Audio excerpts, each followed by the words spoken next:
자, 이제 신앙고백서 제27장 3, 4, 5절과 관련해서 신약성경 로마서 2장 17절부터 29절을 세번역 본문으로 먼저 읽겠습니다.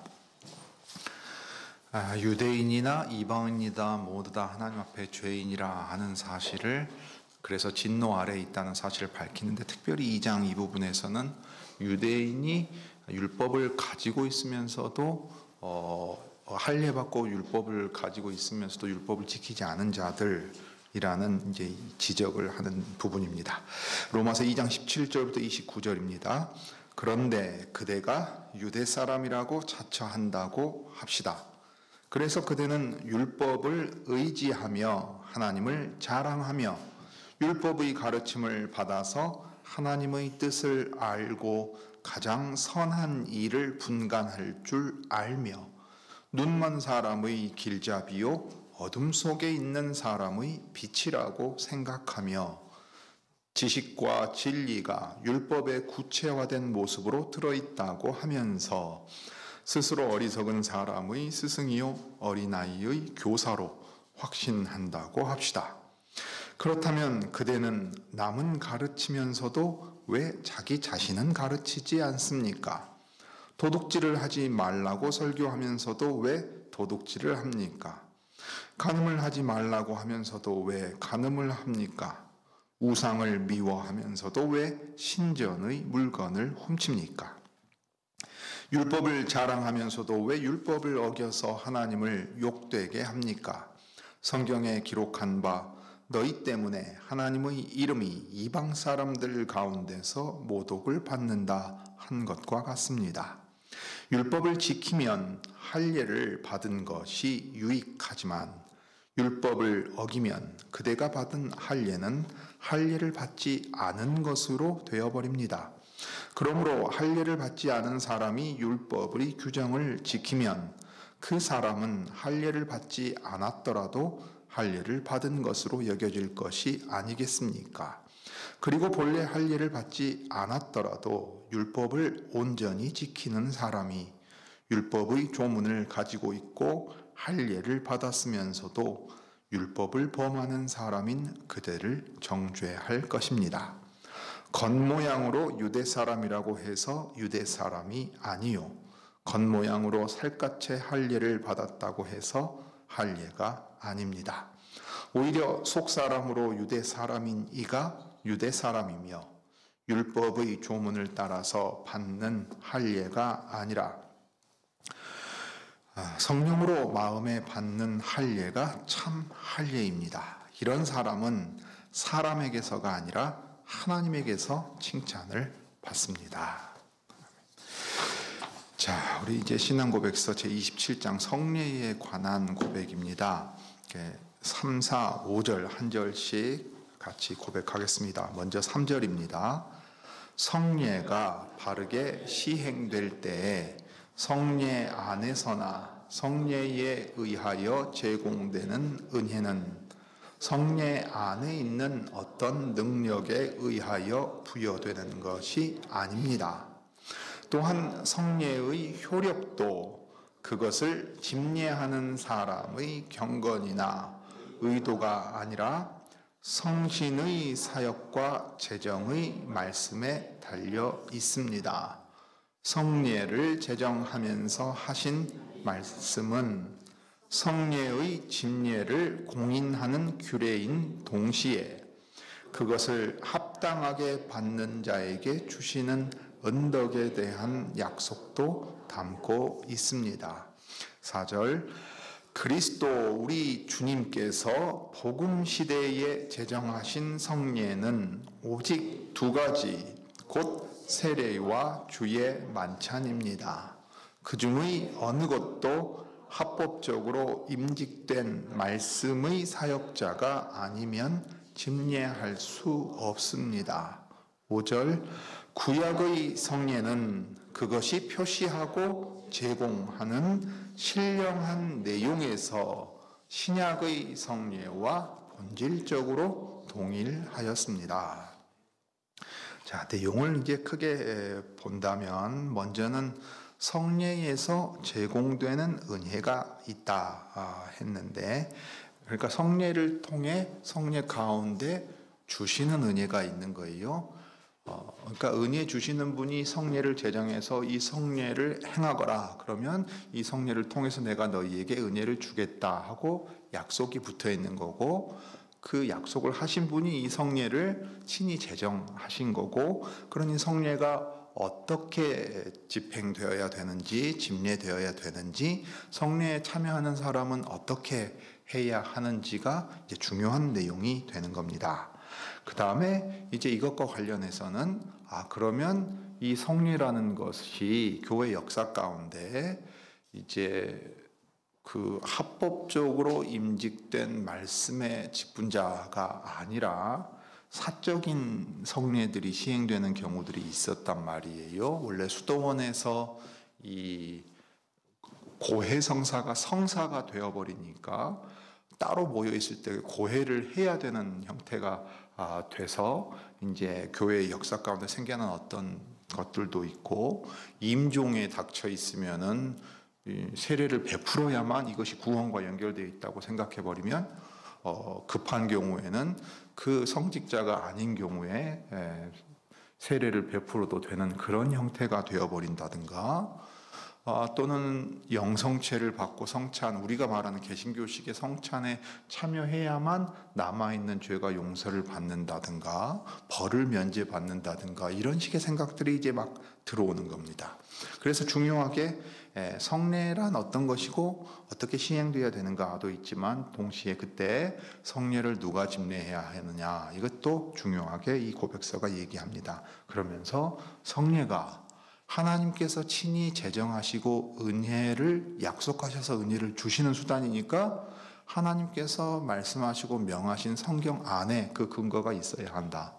다른 7가지 성례가 이 성경 자체에 하나님께서 명하시고 세우신 제도인 것은 아니다. 그러므로 2가지만 있다 하는 얘기가 지금 나옵니다. 그럴 때 7개를 주장해온 역사에 반대해서 2개만 언급을 하고 성경적인 근거를 따라 언급하고, 그 다음에 이제 다른 하나는 이 성례와 관련해서 구약 시대에는 할례가 언약 백성의 이 성례로 주어져 있는데, 그러면 신약 시대의 세례와 이것은 어떤 차이가 있고 어떻게 해서 같은가 하는 것을 이제 항상 헷갈리는 거예요. 크게 놓고 보면 구약과 신약의 차이를 헷갈려하는 것과 같습니다. 거기에 대해서 이제 5절이 규정했습니다. 내용을 이제 따라가면서 보시지요. 자, 이제 이 3절은 성례를 통해 은혜가 제공된다 하고 말하면서 또 부여된다 하는 단어를 썼습니다. 이 1600년대, 1630년대 이 당시에는 이 영어가 우리말하고 조금 차이가 있어요. 지금에 사용된 영어 뜻으로 본다면 전시회에 사용하는, 전시에 놓는 건데, 그 당시에는 이 제공해서 준다 하는 말이고, 그 다음에 이 부여된다 하는 말은 좀 더 높은 위치에 있는 사람이 아래 사람에게 이것을 허용해가지고 할 수 있게 만드는 어떤 것입니다. 이런 표현은 이제 법학 같은 데서 오히려 사용되기도 하는데요. 그래서 여기 제공되고 부여되는 은혜는 다름 아닌 복음에 나타난 구원의 은혜다. 이게 이제 1절에 규정되어 있는 표현입니다. 그래서 웨스트민스터 대회에서는 성례가 정당하게 시행될 때 이런 은혜가 제공되고 부여된다고 말했어요. 자, 앞에 표현을 잘 한번 주목해 보십시오. 성례가 그 자체로 은혜를 담보하는 게 아니라고 그랬습니다. 그러니까 성례 안에서 또는 성례의 은혜에 의해서 제공되고 부여되는 은혜가 어떤 조건이 달려 있어요. 어떤 조건이 붙어 있습니까? 앞에 성례가 바르게 시행될 때. 그러니까 16세기의 개혁에서 이 예배의 개혁 가운데 이 성례에 대한 인식이 하나님의 말씀을 따라서 개혁된 것 중에 중요한 게 이겁니다. 성례가 바르게 시행되어야 된다. 그래야만 하나님께서 약속하신 은혜를 받고, 그러니까 은혜가 제공되고 부여받는데 그 어려움이 없어진다 하는 거예요. 그러면서 성례가 바르게 시행되기 위해서 중요한 건 뭐냐면 그 다음에 나오는 겁니다. 성례의 효력 또는 성례 안에 있는 능력에 대해서 바르게 이해해야 성례가 바르게 시행되는 거예요. 성례 그 자체의 효력이 있거나 성례를 집례하는 사람이 이 효력을 만들어내는 게 아니다. 거기에 달려있는 게 아니다 하는 아주 중요한 얘기를 하는 겁니다. 성례 안에 있는 어떤 능력에 의하여 부여된다 하면 성례 때 먹고 마시는 떡과 포도주 자체가 어떤 능력을 발휘하는 것처럼 생각하게 되는 거예요. 다른 하나는 성례를 집례하는 사제에게서 그 효력이 담보된다고 말하게 됩니다. 자, 이해되십니까? 떡과 포도주 자체가 어떤 그 자체로 어떤 능력을 발휘한다고 보는 거예요. 아니면 효력이 특정한 사람에게서 비롯된다고 보는 겁니다. 근데 교회가 이 오해에 계속 빠지는 겁니다. 그러면 성례의 효력이 어떻게 발휘되고 성례 안에 능력이 나타나서 우리가 은혜를 받는 일이 어떻게 어디서 비롯되는 것이냐 하면 아주 중요한 말씀을 따라서 이 고백을 지금 하는 거예요. 성신의 사역과 재정의 말씀에 달려 있습니다. 성례를 명하심으로써 제정하시고 또 행하게 하신 그분의 말씀과 거기에 대한 약속, 그리고 그 약속을 하나님의 능력 안에서 실행하시는 성신으로 말미암아 이 효력과 능력이 발휘된다 하는 거예요. 이게 이제 성례적인 연합의 특색입니다. 그러니까 떡과 포도주라고 하는 성찬의 요소에 마음을 두지 말고, 성찬 예식문에 이런 표현이 나오는 게 그런 거예요. 하늘에 계신 그리스도께 우리의 마음을 들어 올려야 된다. 왜냐? 그리스도께서 말씀하시고 그 말씀하신 바를 성신의 능력을 통해 이루어 가심으로 아버지의 뜻을 행하시고 은혜를 베푸신다 하는 거예요. 그러니 집례하는 사람의 경건이나 의도에 달리지 않았어요. 자, 레오 14세 교황이 이제 그 직무를 시작했습니다. 바티칸 성당에서 그 바실카에 나와서 창문에서 얼굴을 비추고 옆에는 콘클라베 참석했던 추기경들 다 빨간 모자 쓰고 웃으면서 있었잖아요. 아, 우리는 교황 안 해도 된다. 저 사람이 이제 우리 교황이다. 하베무스 파팜, 그래서 축하글 올린 사람들 보셨을 겁니다. 우리에게 교황이 있다. 드디어 새 교황이 선출되었다. 이게 라틴어로 이제 표현하는 거예요. 하베무스 파팜 그러는데, 그래서 그 사람이 경건과 능력에 있어서 가장 어떤 정점에 있는 사람인 것처럼 생각해요. 그 사람이 행하면 무엇인가 더 다를 거라고 생각해요. 그러니까 중세에 교회 안에 어떤 사상이 자연스럽게 들어와 있었겠습니까? 성인 공경과 숭배 사상이 들어오는 겁니다. 그 정점에 주의 어머니 마리아가 있는 거고요. 이게 이제 중세 교회를 거치면서 현대 로마 교회도 여전히 개혁하지 못하는 아주 중요한 한계가 되는 겁니다. 이 점에 있어서 이미 개혁신앙의 고백 가운데 있어서는 하나님의 말씀을 따라 그리스도께서 말씀과 성신으로 약속하신 바를 이루어 가신다. 거기에 우리는 주목해야 한다는 것을 항상 기억을 했습니다. 그래서 은혜는 성례 안에 있는 어떤 능력에 의해 부여되는 것이 아니어서 베드로와 바울이 말한 대로 새 언약 안에서 그리스도인들이 생겨나는 것, 이 일은 육체의 더러운 것을 제하여 버림으로써 되는 것이 아니며 옛 언약 안에서 유대인들이 생겨난 일도 표면적 육신을 할례로 된 것이 아닙니다. 몸에 겉에 할례를 받았다고 해서, 혈통이 유대인이라고 해서, 율법을 받았다고 해서 그 자체로 능력을 발휘하는 게 아니라는 얘기입니다. 그런데 만일 성례에서 행위나 물질 자체에 구원하는 능력이 있는 것이 아니라면 성례의 효력이 집례하는 사람의 경건이나 의도에 달려있는 것도 아닙니다. 그래서 오로지 사람이나 물질에 눈과 관심을 두지 않고 그 일을 행하게 하시는 하나님께로 돌리게 만들었습니다. 자, 그러면 이런 부정적인 한계를 설정하고 나서 성경의 가르침을 따라 웨스트민스터 대회가 이 신앙 고백서를 통해 확인하고자 했던 내용은 다음에 그 두 가지 내용입니다. 첫째로 성례의 모든 효력은 성령의 사역에 달려 있습니다. 세례 요한은 장차 임할 성령 세례야말로 사람들이 바라보아야 할 참된 능력이며 세례는 다만 그 능력을 상징하는 것이라고 지적했습니다. 요한복음 3장에 가면 물과 성령으로 거듭난다 말씀하시는 게 있죠. 물은 표하는 상징이고 사용하시는 수단이고 그 수단을 통해 나타내시는 실제는 뭐냐 하면 성령님의 능력이시라 이 말입니다. 그래서 바울은 우리가 다한 성령으로 세례를 받는다는 사실을 말하고서는 이어서 아마도 주의 만찬을 염두에 두고서 우리가 다한 성령을 마시도록 하셨다 하고 고린도 교회에 보낸 편지에서 우리에게 얘기하고 있습니다. 성례는 언제든 성령의 사역과 그분의 사역이나 그분의 능력과 별개로 생각해서는 안 됩니다. 바울이 로마의 그리스도인들에게 할례에 관해 이야기할 때 지적했던 것처럼 성례는 성령에 의하여 그 효력과 능력이 발휘됩니다.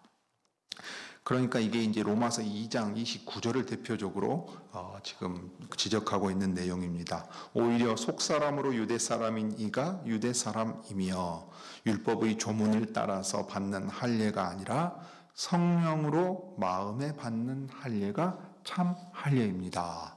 성령께서 우리의 속사람을 새롭게 만드신 일을 겉으로 보여주는 게 뭐냐? 몸에 새긴 할례라 하는 겁니다. 그러면 이것이 신약 시대에 와서는 형식이 달라졌지만 동일한 내용을 동일한 그 본질을 그대로 담고 있는 예식이 이어집니다. 이게 이제 5절에 규정되어 있는 내용이지요. 그 다음으로 이제 둘째, 성령께서는 성례 제정의 말씀, 곧 성례에 동반되는 교훈의 말씀을 사용하십니다. 이 말씀에는 성례의 집례를 공인하는 규례가 담겨 있습니다. 성례를 제정하셨을 뿐만 아니라 뭐라고 명하십니까? 작피시기 전날 밤에 성찬을 제정하시면서 내가 다시 올 때까지 나를 기억하여 이것을 지켜 행하라. 마태복음 28장에서 세례에 대해서는 뭐라고 말씀하십니까?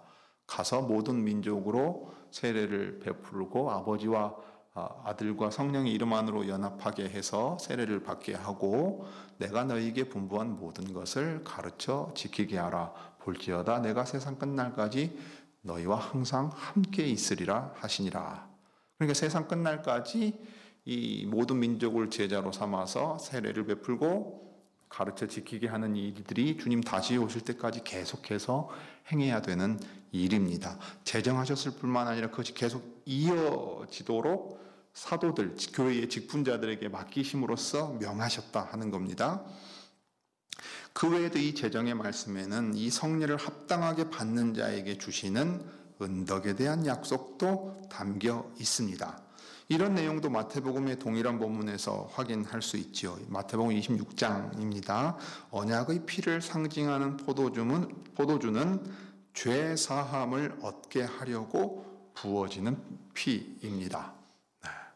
주께서 우리의 죄를 대신하신 대속물로 십자가에 달리심으로써 우리의 죄 용서가 주어진다 하는 것을 나타내 보이시려고 이 포도주로 그것을 상징하게 하셨습니다. 그리고 지상명령에 나타난 대로 세례는 교훈의 말씀과 함께 베풀어야 합니다. 세례는 예수께서 분부한 모든 것을 지켜 행하는 가운데 실제 효력을 나타냅니다. 세례 받았다 하는 그 형식 자체가 중요한 게 아니라 세례를 받음으로 새 사람이 되어 주님께 가르침을 받고 제자다운 삶의 열매를 맺을 수 있게 됩니다. 성례는 성령의 사역이며 그리스도께서 제정하신 것입니다. 이러한 성례는 하나님의 약속과 그분의 심판을 표시하고 인치는 하나님의 표입니다. 그러므로 성례의 유용성은 그것을 집례하는 사람의 거룩함이나 그의 의도에 달려있지 않습니다. 이 점에 있어서 교회 역사에 보면 아우구스티누스가 도나투스파하고 이제 논쟁한 부분이 나옵니다. 여러분 우리가 로마 교회에서 영세 받은 사람에게 세례를 다시 베풉니까? 아니면 그 세례를 인정합니까? 네, 그대로 인정합니다. 다시 세례 베풀지 않습니다. 물론 합동 측에서 한번 큰 오류가 나서 로마 교회에서 영세 받은 거 인정 안 해서 다시 세례 베풀어야 된다는 식으로 총회가 결의한 적이 있었거든요. 큰 오류입니다. 왜냐? 지금 신앙고백서가 말한 거 똑같아요. 성례의 행위나 요소 자체가 능력이 있는 게 아니고 집례자에게 그 효력이 달려 있는 게 아닙니다. 그러면 그 세례가 아버지와 아들과 성령 삼위 하나님께 대한 정당한 세례냐, 그러니까 정당한 믿음에 기초하여 그에게 세례를 베풀었다 그러면은 그 영세의 세례 자체를 부정하지 않습니다. 그 이유가 오늘 여기 신앙고백서에 담겨 있는 바로 그런 이유 때문입니다. 자, 그러니 집례자의 경건에 효력이 달려 있지 않다라고 생각하기 쉬운데, 그러면 여차 잘못하면 다시 또 함정에 빠져요. 세례를 받기만 하면 되는 것 아니냐가 돼버려요. 그렇지 않습니다. 항상 주의할 건 성례가 바르게 시행되어야 합니다. 그럼 성례가 바르게 시행된다 그럴 때 이 성례를 주님의 교회에 명하셨는데 이 교회에 어떻게 하라고 명하셨는가가 아주 중요합니다. 이게 항상 논쟁거리가 됩니다. 실제로 선교지 가가지고 선교사가 그냥 세례 베풀 수 있다고 생각하는 사람들 있어요. 심지어 물 있고 회개하려고 하는 사람 있으면은 누구든 줄 수 있다고까지 주장하고 실제로 그렇게 하는 데도 있습니다. 그러나 개혁교회는 성경의 가르침을 살핀 이후에 아주 중요한 내용들을 정리하고 고백했습니다. 바울이 고린도 교회에 보낸 편지를 보면 고린도 교인들은 각 사람이 자기가 원하는 것을 원하는 때에 가져다 먹으면서 각자 스스로 만찬을 시행했습니다. 바울은 그렇게 시행되는 것은 결코 주의 만찬이라 할 수 없다고 보았습니다. 고린도 교회에 보낸 그 고린도전서 11장에 나오는 내용이에요. 물론 이 경우는 오늘날 우리가 말하는 성찬과 애찬이 동시에 행해졌기 때문에 이런 문제가 지금 생겼다고 보입니다. 성례는 회중의 지도자가 적절하게 질서 있는 방식으로 분배해 주어야 됩니다. 왜 그런가 생각해 보십시오. 성례는 표와인인데 성례 그 자체로 독립해서 존재하는 게 아니에요. 성례는 무엇을 보여줍니까? 복음 약속의 표와인이에요. 오늘 오전에 하이델베르크 요리문답에서는 교회에 맡기신 천국 열쇠가 어떻게 사용된다고 했는지 기억하십니까? 하이델베르크 요리문답 31주일. 거룩한 복음의 강서를 통해 열리고 교회의 권징을 통해 닫힌다 그랬지요. 복음의 강설에 이 성례가 붙어 있는 겁니다. 그러니까 성례를 누가 집례해야 되느냐 하는 말은 사실 이 복음의 강설을 누가 맡아서 해야 되느냐와 반드시 붙어 있는 얘기라 바로 이 말입니다. 성례가 합당하게 집례가 되려면 성례 제정의 말씀을 가르치는 그 사람이 바로 성례를 베풀도록 위임받은 사람이어야 합니다.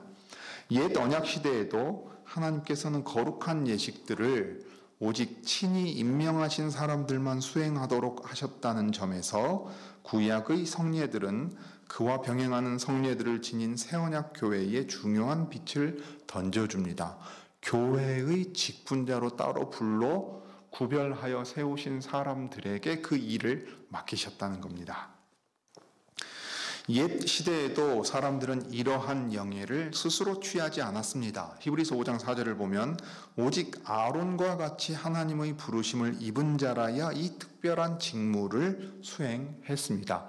그 점에서 제사장 직분이 출애굽기 19장에 보면 옛 언약의 목표가 모든 사람을 거룩한 제사장들로 왕이신 하나님을 섬기게 하려는 게 언약의 목표입니다.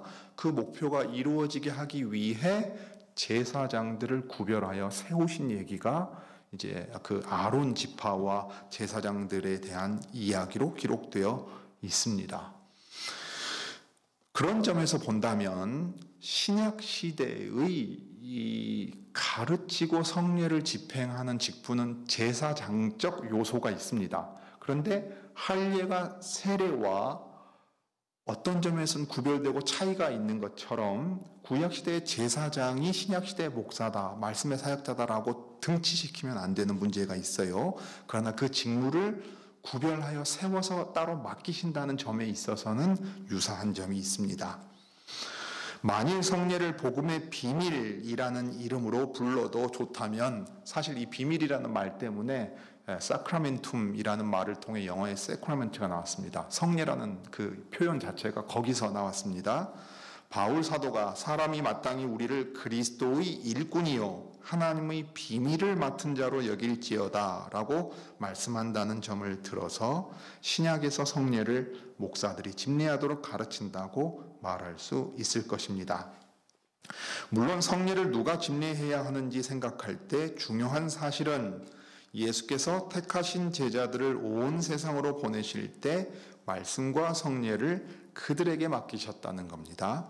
마태복음 28장 18절부터 20절에 아주 중요한 내용입니다. 다시 말해 주께서는 이런 책임을 의도적으로 교회 안의 가르치는 이들에게 맡기셨다는 얘기입니다. 왜냐하면 그 가르침으로 말미암아 천국문이 열리고 닫히기 때문에 마태복음 16장, 18장, 28장에 연결되는 가르침입니다. 자, 28장의 내용을 여러분 떠올려 보십시오. 하늘과 땅의 모든 권세를 내게 주셨으니 그러므로 너희는 가서 아버지와 아들과 성령의 이름 안으로 연합하도록 모든 민족에게 세례를 베풀고 내가 너희에게 분부한 모든 것을 가르쳐 지키게 하라. 이 말씀이거든요. 자, 이 말씀은 현대 교회에서 선교를 위한 가장 중요한 성경 구절로 꼽힙니다. 대위임령이라는 말로 불려요. 그런데 교회의 신자들이 아주 가장 오해하는 내용 중에 하나예요. 이 구절이 명하는 내용을 누구에게 주십니까? 우리는 당연히 대위임령 모든 신자 각 사람에게 다 주었다고 생각해요. 그러니까 어떻게 했지요? 모든 민족에게 땅끝까지 나가서 선교해야 된다고 해서 현대 선교의 열심은 다 이 구절에서 비롯되었습니다. 심지어 교회 안에 제자 훈련이라 이름하는 것도 다 이 구절에서 비롯되었다고 해도 과언이 아니에요. 그 다음에 사도행전 1장 8절을 연결해서 선교를 말하고 전도를 말하죠. 여러분, 마태복음 28장 18절부터 20절에 나오는 이 명령을 직접 받은 사람들은 모든 제자가 아닙니다. 11제자입니다. 이 11제자가 누굽니까? 11사도입니다. 우리가 사도행전 수요일에 공부할 때 사도행전 1장에서 사도 직분이 대단히 강조되고 있는데 심지어 신학자들도 놓치고 있는 부분이 많다고 제가 말씀드렸을 겁니다. 한글 개역판과 개정판은 번역도 바로잡아야 될 정도. 제자들이 아니고 그들인데 그때 그들은 사도들입니다. 왜 11사도에게 명하시고 왜 사도행전 1장에 사도들에 대한 중심으로 기록되어 있는지, 그래서 오순절 전에 왜 11사도 가운데, 그러니까 12 가운데 하나가 비어서 하나를 더 새로 뽑아야 되는가 하는 걸 중요하게 봐야 돼요. 이 명령은 교회에 주신 명령이 맞습니다. 그 명령을 주실 때 11사도라고 하는 신약교회의 직분자에게 주셔서 교회가 행하게 하시는 겁니다. 이걸 구분할 수 있어야 됩니다. 현대교회는 이걸 구분하지 않습니다. 그러니까 이 11사도는 교회의 직분자요, 특별히 신약교회가 서갈 때 비상한 시기에 임시로 있는 특별한 직분입니다. 에베소서 4장에 보면 어떤 사람은 사도로, 어떤 사람은 선지자로, 어떤 사람은 복음 전환자로 세우셨다 하고 어떤 사람은 목자와 선생으로 세우셨다 할 때 이 목자와 선생은 한 직분입니다. 다른 직분은 교회가 서갈 때 사도행전에 나오는 다 직분들이에요. 그럼 교회가 서서 하나의 안정화된 그 제도, 공동체가 되게 되면 사실 있는 직분은 뭐냐면 목자와 선생의 역할을 하는 직분자가 있고, 그래서 우리는 이제 여기에 가르치는 목자와 다스리는 목자, 흔히 장로라고, 목사와 장로라고 부르는 직분자가 있고 여기에 집사가 서게 되는 겁니다. 그러면 이 사도 직분의 독특성은 뭐냐면 이 신약교회가 서가기까지 예수님의 부활의 증인으로서 주님이 명하신 직분을 그 시기에 가장 독특하게 행합니다. 교회들이 서가던 시기니까 순회하며 감독하고 돌보는 일도 합니다. 각 교회에, 각 성에 있는 교회에 장로를 세우는 게 바울과 디도와 디모데가 이어서 해야 될 일이었어요. 그러면 각 교회에 말씀을 맡고 감독할 직분자가 서게 되는 겁니다.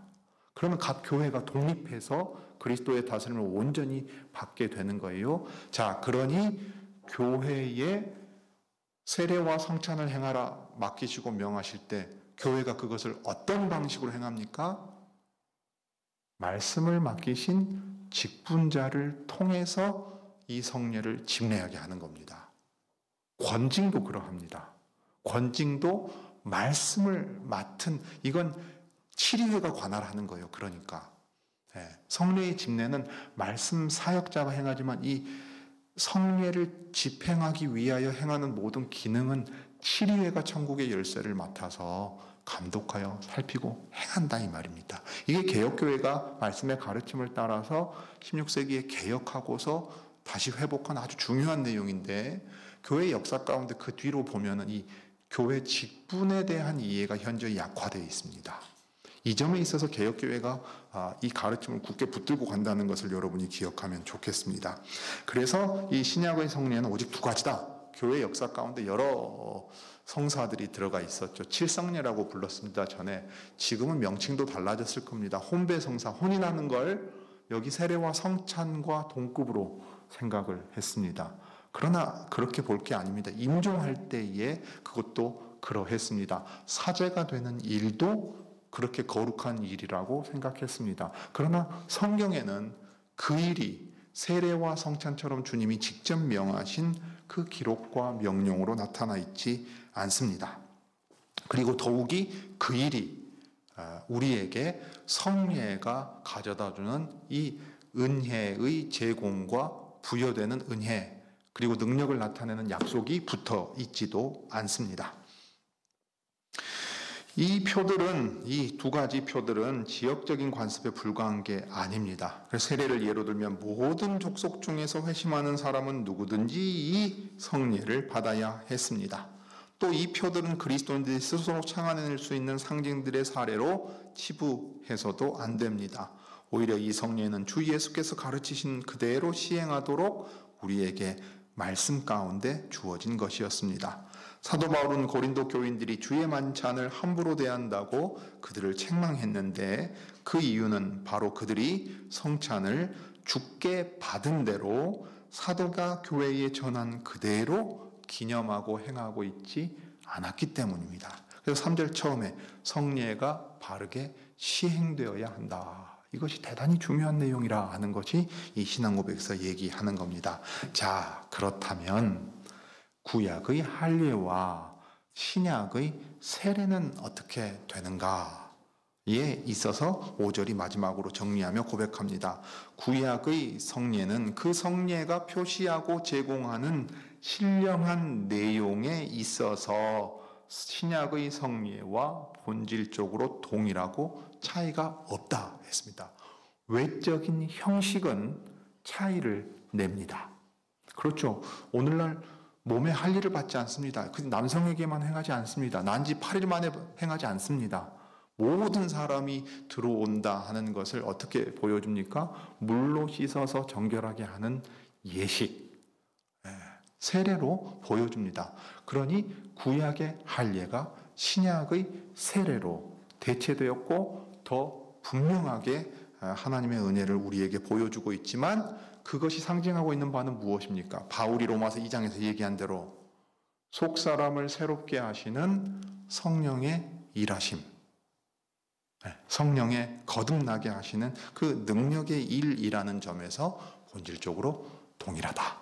옛 언약이 희미하게 가리켰던 그 일을 새 언약이 실제로 이루고 더 분명하고 풍성하게 우리에게 보여준다 하는 것을 지금 5절에서 얘기합니다. 사실 여기에 기초해서 장로교회와 개혁교회는 유아세례를 베푸는 겁니다. 자, 그것까지 한 번 더 생각해 보시면 좋겠습니다. 오늘은 여기까지 보시죠. 기도하겠습니다. 거룩하신 하나님, 크신 지혜 가운데 옛적 이스라엘 백성과 언약을 맺으시고 그 은혜를 베푸시기 위하여 그들에게 허락하신 여러 좋은 것들 가운데에 율법이나 할례가 그들에게 있었습니다. 그러나 그 율법이나 할례나 모두 그 자체로 능력을 발휘하는 것이 아니라 그것을 주셔서 일하시는 하나님의 거룩한 신으로 말미암아 사람을 새롭게 하고 또 말씀으로 말미암아 깨달아 거룩하게 만들어가는 일을 행했습니다. 그런 까닭에 하나님의 약속 아래서 거룩한 신이 움직여서 그 사람을 새로 만드신다면 이 율법을 지켜 행할 수 있게 하시고 겉에 두신 표가 있든지 없든지 그 속사람의 변화가 실질이라는 것을 우리에게 가르치셨습니다. 이제 저희가 세례를 베품으로써 이것을 이 정신을 그대로 이어가고 이 언약 안에 들어가서 주 예수께서 명하시고 가르치신 것을 또 배우고 지켜 행합니다. 그러므로 성례가 바르게 시행될 수 있도록 이 성례의 의미를 말씀을 따라 저희로 잘 배우고 고백하며 따라가게 하시고 또 이 성례를 집행하는 자가 그 정신을 잘 바르게 말씀을 통해 전하고 또 집행함으로써 교회에 맡기신 하나님의 거룩한 은혜의 방편들을 헛되이 쓰지 아니하도록 주님의 은혜를 내려 주시옵소서. 주 예수님의 이름으로 기도드립니다.